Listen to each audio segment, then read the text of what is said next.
I'm Jacob. I'm the host of the show. Thank you for watching, commenting, and subscribing, and just being a part of what we do here.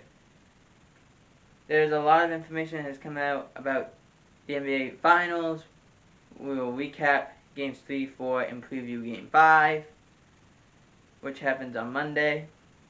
But to first begin, we have one of the better defensive coordinators over the last half century is retiring.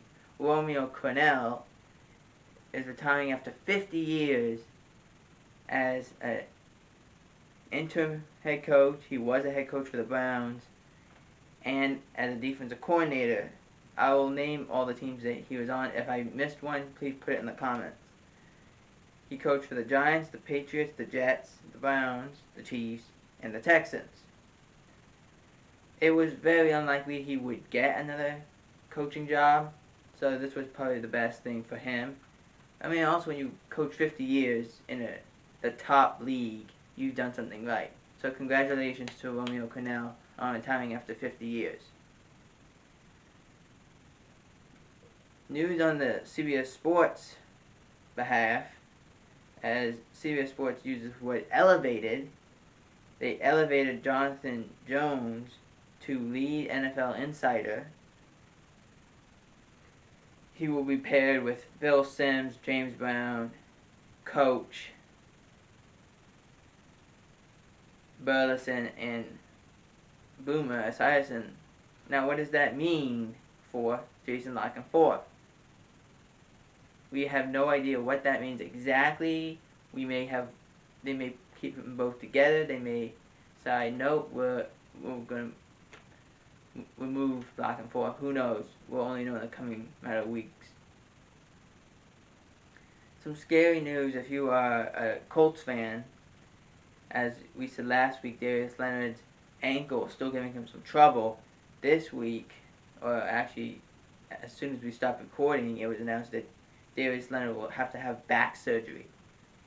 Now, back surgery, especially as a linebacker, is so difficult because everything is compressing when you're tackling somebody. And your back is so vital when you're playing football, playing sports in general. Especially this late in the mini camp, to have a back surgery, you hope everything's okay. It can be, when you have back surgery, especially if you're just like a kicker or punter, that's bad enough. As a linebacker, where you're constantly throwing all your weight forward, that can be really dangerous. The Rams, according to sources, reworked Aaron Donald's contract.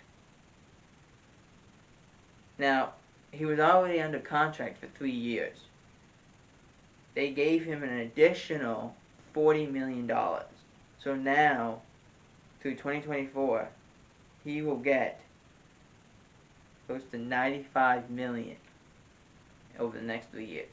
Now, Aaron Donald came out a week or two prior to that and said, if the Rams, if I don't get what I want, I'm okay with retiring. I'm okay with that. Which you don't hear a lot from the best defensive player in the game. Say, I'm okay with hanging it up now. I done what I wanted to do. I'm going to be a first ballot Hall of Famer. I've already won a Super Bowl. I've won multiple Defensive Player of the Year awards. I've done everything I wanted to do.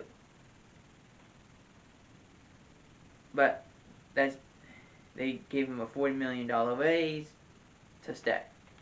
I'd stay too if I get a $40 million raise. And I'm sure anyone would.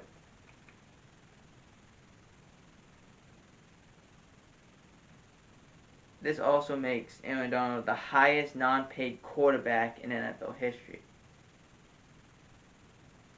Seahawks wide receiver DK Metcalf not present at mandatory minicamp. Now, how does these things work? Well, mandatory minicamp only lasts about a week or 2 weeks, something in that range. But money-wise, your first day you miss, it's not bad. You still miss, it's about 30 grand.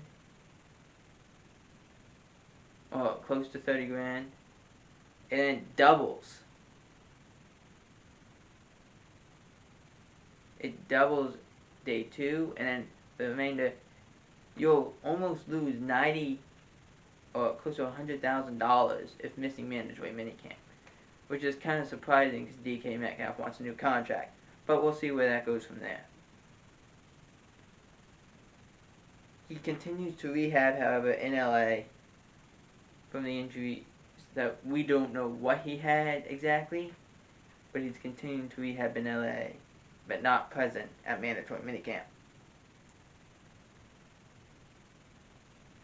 The 49ers are mutually parting ways with defensive end D Forward. Supposedly, there was no determination if they tried to trade him or not, but they are releasing him. Baker Mayfield